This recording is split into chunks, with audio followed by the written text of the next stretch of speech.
Hello, hello, bonjour à toutes, bonjour à tous et bienvenue dans ce podcast Cœur à cœur avec Dieu.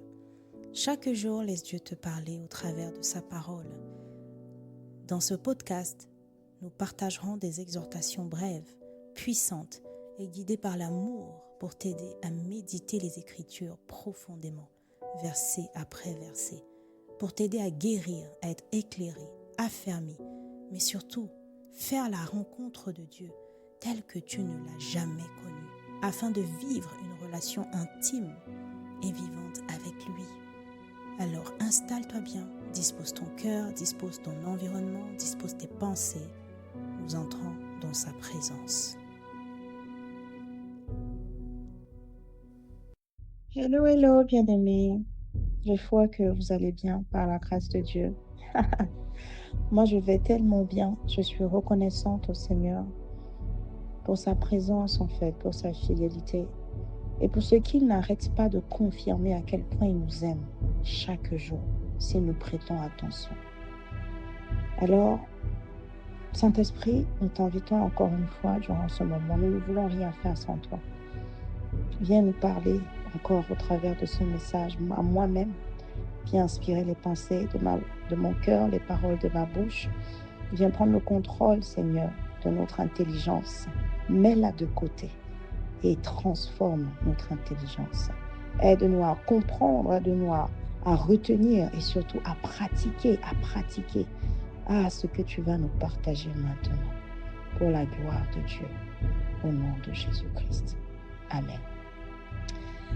Le message de ce jour s'intitule « Choisis la bonne part et adapte-toi ».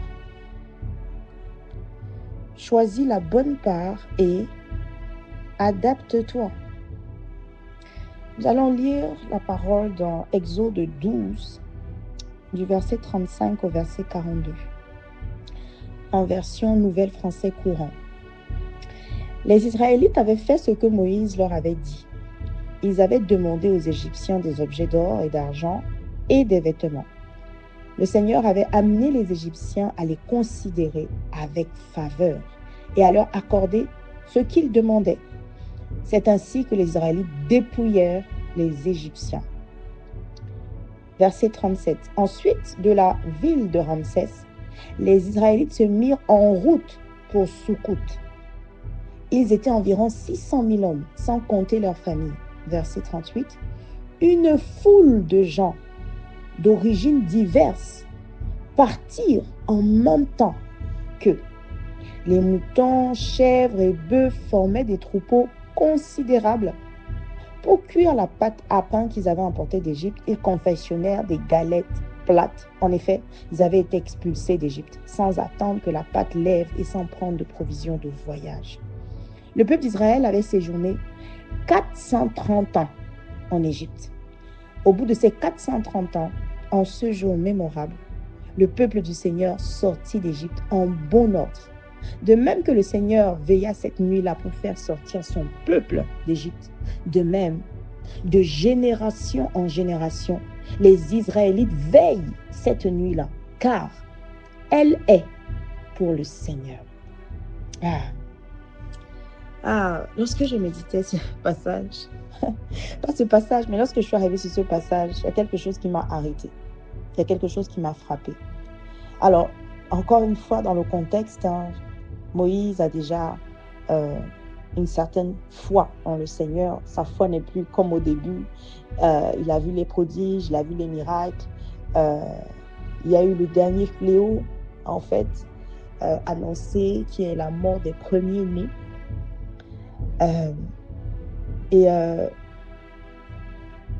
Il s'agit maintenant de sortir d'Égypte pour le peuple d'Israël. Et en fait, le Seigneur leur demande d'aller demander des choses, des objets, de l'or précisément, et de l'argent aux Égyptiens. Et le Seigneur précède les Israélites et il plie le cœur des Égyptiens. Un petit clin d'œil ici pour tous ceux qui ont perdu espoir dans ce que le Seigneur peut changer le cœur de personnes autour d'eux. Ça peut être un mari, ça peut être un ami. Oui, le Seigneur peut changer les cœurs si on y croit. car il nous est fait selon notre foi. Alors, ce n'est pas ce qui m'a marqué dans ce passage, dans ce bloc de versets. Ce qui m'a marqué, c'est au verset 38. Une foule de gens d'origines diverses partirent en même temps qu'eux. Bien aimé, je ne sais même pas. J'ai dû relire ça, je ne sais pas, un nombre incalculable de fois. Et l'Esprit m'a fait m'arrêter là. Et en fait, encore une fois, nous allons nous plonger dans une scène. Nous allons créer un film. Hein? Lorsque nous lisons la parole, nous devons créer les scénarios. Nous sommes des scénaristes experts. C'est important. Sinon, on rate des détails dans ce que le Seigneur est en train de nous dire. Parce que chaque phrase a été posée et écrite pour un but.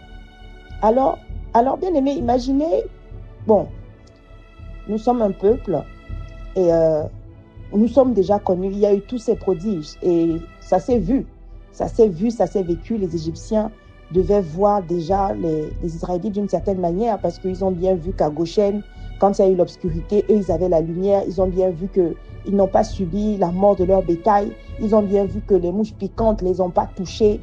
Ils ont vu cela. Donc, il faut essayer de se mettre un peu à la place des Égyptiens à ce moment-là. Donc, Dieu ensuite dit qu'il a fait que les Israélites aient faveur dans le cœur des Égyptiens. Donc, vous voyez, quand on se plonge, on se dit, d'accord, là, le Seigneur, je suis Israélite, il me demande d'aller demander des choses aux Égyptiens. J'y vais. Et puis, tout le monde voit ça, tout le monde le vit. Et puis, ce qui m'interpelle, c'est que, nous sommes sur le point de partir, on nous chasse, comme le Seigneur l'avait dit, d'ailleurs, on vous chassera même. Et là, on vient mettre une phrase là, comme ça. En fait, c'est souvent des phrases comme ça dans la parole qui paraissent anodines, mais qui sont des puissantes révélations. Une foule de gens d'origines diverses partirent en même temps qu'eux. Ils sont partis avec eux, ils sont sortis avec eux, ils les ont suivis. Bien aimés. L'Esprit me révélait. Tu vois, ces personnes, elles n'étaient pas mon peuple au départ. Elles ne faisaient pas partie des tribus d'Israël. C'était d'autres camps, d'autres clans qui vivaient en Égypte. Ils avaient d'autres croyances, ils avaient d'autres habitudes. Ils ne me connaissaient pas. Mais à cause de ce qu'ils ont vu, ce que j'ai fait, comme je l'annonçais, ma puissance irrésistible se fera voir. Comme je l'annonçais, afin que ma renommée se répande dans le monde. Ces gens, ils ont vu. Bien aimé, la Bible n'est pas un conte de fées. Il faut pouvoir se mettre en condition réelle de ce que nous lisons, ou plutôt, comme j'aime le dire, de ce que nous entendons lorsque nos yeux lisent la parole, parce que c'est Dieu qui parle, donc on entend en temps normal. Alors, il me disait, tu vois ces gens, ils ont vu. Et ensuite, ils ont choisi de suivre les Israélites. Oui, ils ont choisi de suivre les Israélites. Alors, comme d'habitude, j'ai dû faire le parallèle dans ma vraie vie et demander au Seigneur, mais quelle est la leçon? Quelle est la parole? Quelle est l'intention? Quel est le renouvellement de l'intelligence que tu veux opérer? Quelle est la transformation que tu veux opérer? Ou alors, quelle est l'instruction que tu veux donner au travers de ce passage? Qu'est-ce que tu dis, Saint-Esprit? Et je te pousse toi-même à te poser ces questions en même temps que tu m'écoutes, bien-aimé. Lorsque je parle, pose-toi en même temps ces questions. Arrête-toi, mets pause à l'audio. Et pose-toi la question avant de continuer. Parce que les réponses que tu auras ne sont peut-être pas les mêmes que moi j'ai eues, ou ce ne sont pas les mêmes que d'autres auront. Dieu parle tantôt d'une manière, tantôt d'une autre, mais l'on y prend point garde. Alors, s'il te plaît, je t'interpelle. Arrête-toi et pose ces questions. Je ne sais pas pourquoi je suis poussée à le dire, mais je suis poussée à le dire. Reprenons la situation, nous nous projetons. Nous voyons des prodiges comme ce peuple le voit. C'est peut-être même aussi, on a dit une foule d'origines diverses, ce n'est pas précisé. Donc il y avait certainement peut-être des Égyptiens, d'autres personnes qui avaient immigré là. On peut imaginer n'importe quoi, mais c'est précisé d'origines diverses. Ça veut dire que, une chose est sûre, ce n'était pas des Israélites seulement qui sont sortis ce jour-là. il y a des personnes qui sont parties avec eux qui n'avaient rien à voir avec le peuple. À cause, l'Esprit m'interpellait. Ils ont vu, bien-aimés. Pourquoi? Parce qu'on peut se dire, mais pourquoi ils sont partis avec eux? Attends. Non. Ils n'étaient pas fous. Et ils ont bien compris qui était Dieu, qui était le Dieu des Israélites. Et qu'est-ce qu'ils ont fait? Ils ont décidé de suivre. D'où mon message. Ils ont choisi la première partie du titre de mon message. Ils ont choisi la bonne part. Bien-aimé, lorsque tu te projettes dans ta propre vie maintenant, je voudrais que tu te questionnes. Est-ce que tu penses que choisir la bonne part fait partie de ton style de vie? Je suis poussée à parler de cela comme un style de vie et non pas comme un acte ponctuel, isolé dans ta vie un jour. Non. Est-ce que dans ta vie, tu as le discernement? Est-ce que tu penses que tu as le discernement de ce qui se passe autour de toi? Est-ce que tu écoutes les témoignages et puis tu t'en vas comme si de rien n'était? Est-ce que tu sais identifier les personnes de destinée que Dieu t'envoie au travers de ce qu'elles peuvent manifester et faire? Et quelle est ton attitude par rapport à ces signes? Quelle est ton attitude par rapport à ces personnes? Bien-aimé, je te supplie de te poser ces questions. Je ne sais pas pourquoi, mais je te supplie de te poser ces questions. Observe ta vie. La parole, on ne la lit pas comme un livre de contes. La parole, c'est un manuel. C'est comme un panneau avec des signaux pour pouvoir se repérer dans sa vie et se réajuster, reprendre le chemin du GPS de Dieu. Oui. Alors, bien-aimé, je voudrais que nous puissions prendre conscience aujourd'hui que nous avons l'occasion tous les jours de choisir la bonne part. Parce que, comme nous l'avons vu dans un message précédent, Dieu fait des miracles tous les jours, chaque seconde. Ce n'est pas une histoire d'occasion, non. Mais simplement, nous n'y prenons pas garde. Et la conséquence de ça, c'est que comme certains qui ne sont pas partis avec les Israélites, nous ratons notre destinée. Nous ratons le chemin de Dieu. Nous ratons des connexions divines. Nous ratons la promesse. Nous ratons Canaan, le pays où coule le lait et le miel en abondance. Alors, s'il te plaît, bien-aimé, ce message, c'est non seulement une exhortation, mais aussi un appel à faire cet exercice en réalité, de s'arrêter et de regarder à sa vie tous ces événements qui ont pu nous marquer, de près ou de loin, récemment ou il y a longtemps. Tout événement qui a pu nous marquer, de le noter, parce que l'oubli est ton pire ennemi. Alors, vous voyez, lorsque nous avons le discernement, nous pouvons savoir que Dieu est à l'œuvre et suivre ce chemin et suivre ces personnes.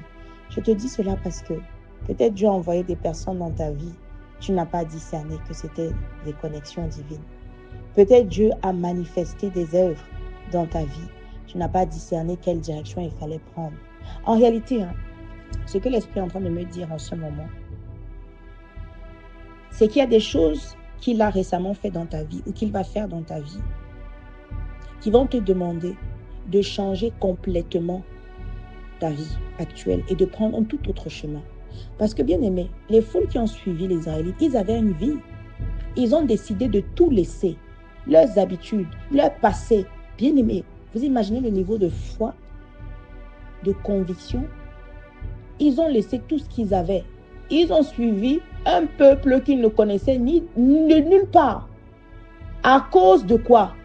Ils ont vu les prodiges. Ils ont dit, peu importe où je vais.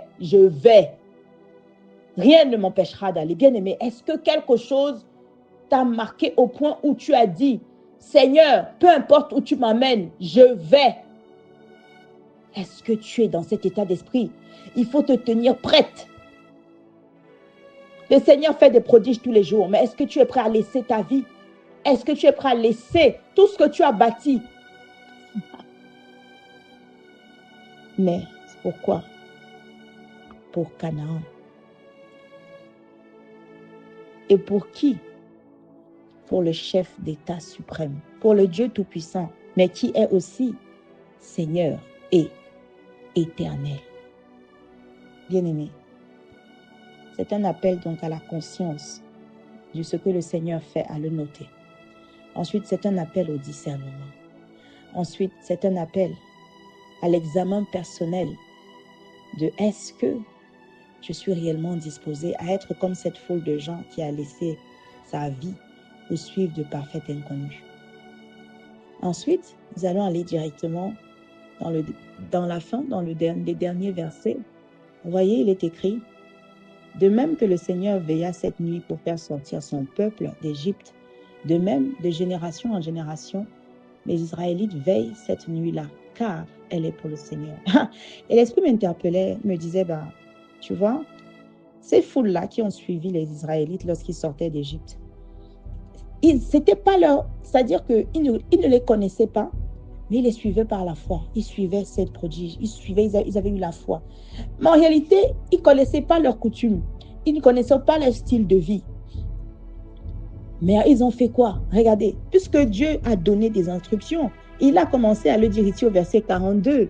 On a dit, de génération en génération, les Israélites veillent cette nuit-là. Mais je suis convaincu et je suis sûr que ces Égyptiens-là, ils ne veillaient pas au pied du Seigneur, ils ne faisaient pas ce que les Israélites faisaient, ils n'avaient pas les mêmes habitudes en fait. Donc, quand ils les ont suivis, il faut se projeter dans la vraie vie. Ils sont devenus comme eux. Ils les ont suivis par la foi. Donc, en fait, à un moment ou à un autre, il y a dû avoir une phase d'adaptation. Est-ce que nous nous adaptons lorsque nous arrivons dans les milieux où Dieu nous a positionnés? Ou est-ce que nous voulons toujours avoir nos vieilles habitudes, nos vieux réflexes, nos vieilles croyances et nous essayons de les ramener? Est-ce que lorsqu'on a dit on suit Jésus, on le suit, on laisse vraiment le passé passer? Comme le dit les Écritures dans 2 Corinthiens 10 au verset 5 au verset 17. Toutes choses anciennes sont passées. Voici, toutes choses sont nouvelles. Oui, il me semble que c'est ce verset. À corriger, je vous laisse vérifier. Bien-aimés, l'Esprit m'interpelle ici sur le fait que on ne sait pas s'adapter parfois. On est trop attaché au passé. On est trop attaché à nos manières de faire. Alors que Dieu souvent nous positionne dans des lieux qui sont en réalité de nouveaux vases. Et la parole déclare, on ne met pas un vin nouveau dans de vieilles poutres, dans de vieux vases, dans de vieilles citernes, de peur que quoi? Les vieilles citernes se percent et fassent tomber le vin nouveau. Bien-aimé, tu es un vin nouveau. Je déclare que tu es un vin nouveau. Et je déclare que le vase où tu vas, la citerne où tu vas, soit aussi nouvelle dans le nom puissant de Jésus-Christ. Je déclare que cela est ton partage. Je déclare que cela est dans ta conscience dès aujourd'hui dans le nom de Jésus-Christ. Je te vois laisser ton passé, laisser tout ce que tu as construit avec joie, avec foi, à cause de ta conscience de ce que Dieu a fait dans ta vie. Je te vois marcher sur le chemin que Dieu a prévu, comme il marchait avec les Israélites. Et je te vois t'adapter à cette nouvelle vie avec joie. Ce n'est pas ton partage de résister au changement que le Seigneur apporte dans ta vie. Non, non, non. Je déclare que ce n'est pas ton partage. Tu t'adaptes là où Dieu te met. Et tu vas de gloire en gloire dans le nom puissant de Jésus-Christ. Ah, bien-aimé, choisis la bonne part et adapte-toi. C'est bien plus puissant que de simples mots. Choisis la bonne part. C'est quand Dieu te dit, va à gauche. Tu vois tout ce que tu as trimé. Tu vas à gauche. Ça fait 10 ans, 15 ans que tu travailles sur un projet. Dieu te dit, laisse. Ah, bien-aimé, laisse. Je sais de quoi je parle. J'ai un témoignage dessus. Plusieurs milliers d'euros investis. Plus de 4 à 5 ans de travail, de nuit blanche. Et puis le Seigneur m'a dit, tu laisses ce projet. Ah, c'était dur, mais j'ai laissé. Et je ne regrette pas. Bien-aimé, choisis la bonne part. Je ne sais pas ce que Dieu va te dire ou t'a déjà dit, mais je veux que tu reviennes dessus et que tu sortes avec Israël et que tu ailles et que tu laisses tout derrière toi. Si le Seigneur t'a dit laisse tout, bien-aimé, laisse tout. Parce que eux, ils ne savaient même pas où ils allaient, ils ne les connaissaient même pas, ils ne connaissaient pas leurs habitudes, ils ne savaient pas ce qui les attendait, mais ils sont allés, bien-aimés. Je prie que tu aies cette attitude. Je prie aussi que moi-même, j'ai cette attitude dans le nom puissant de Jésus, parce que je parle pour moi aussi. Que Dieu nous vienne en aide et nous permette, nous donne la grâce de choisir la bonne part en tout temps, en chaque saison, chaque fois que ce sera nécessaire. Qu'il nous donne la grâce de nous adapter et de ne pas amener nos vieilles habitudes à Canaan. Ah, Père éternel, nous te rendons grâce. Tu es bon. Tes voix ne sont pas les nôtres, elles sont au-dessus des nôtres. Ah, j'aime tellement dire, comme tu le dis, ta folie est plus sage que notre sagesse. Alors, Père, donne-nous la grâce d'avoir la conscience, s'il te plaît, lorsque tu nous parles, lorsque tu nous rediriges, lorsque tu changes le chemin du GPS. Donne-nous la grâce, Seigneur, d'être déjà disposé, d'entendre, de discerner et ensuite d'accepter cette voie.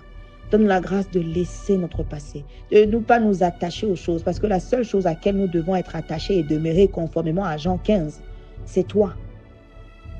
Nous voulons rester attachés à toi, parce que sans toi, nous ne pouvons rien faire. Seigneur, donne-nous la grâce, s'il te plaît, de suivre les personnes que tu mettras dans notre vie, si c'est ta volonté. Donne-nous la grâce, oui, de les suivre et de changer d'habitude. Instantanément, ça n'a pas besoin d'être long, Seigneur. Donne-nous la grâce de nous adapter dans tout lieu où tu nous positionneras, s'il te plaît. Donne-nous la grâce, Seigneur, d'accepter la nouvelle vie que tu nous demandes de manifester. Nous te faisons confiance. Tu dis dans ta parole, recommande ton sort à l'Éternel. Mets en lui ta confiance et il agira. Père, je te recommande la vie de chaque bien-aimé qui écoute ce message. Je te recommande ma vie. Nous mettons en nous notre confiance, Seigneur. Nous savons assurément que tu agiras. Alors que ce chemin que nous empruntons, à chaque fois que tu nous le demandes, te glorifie. Que nous puissions rester sur ce chemin, que nous l'empruntions avec joie, avec foi, avec intégrité, profondeur pour ta gloire, Seigneur. Et que nous puissions arriver à Canaan, là où tu nous emmènes, selon ta volonté. Donne-nous la grâce, Seigneur, que notre intérieur, nos pensées, nos habitudes soient changées instantanément et que nous ne résistions pas nous-mêmes à cela. Non, ne nous laisse pas être des instruments de révolte et de résistance contre le chemin vers Canaan. Mais donne-nous la grâce d'accepter que tu renouvelles notre intelligence, que nous nous adaptions aux nouvelles règles de vie. Comme cette foule qui s'est adaptée au peuple d'Israël avec leurs habitudes, dans le nom puissant de Jésus-Christ. Amen.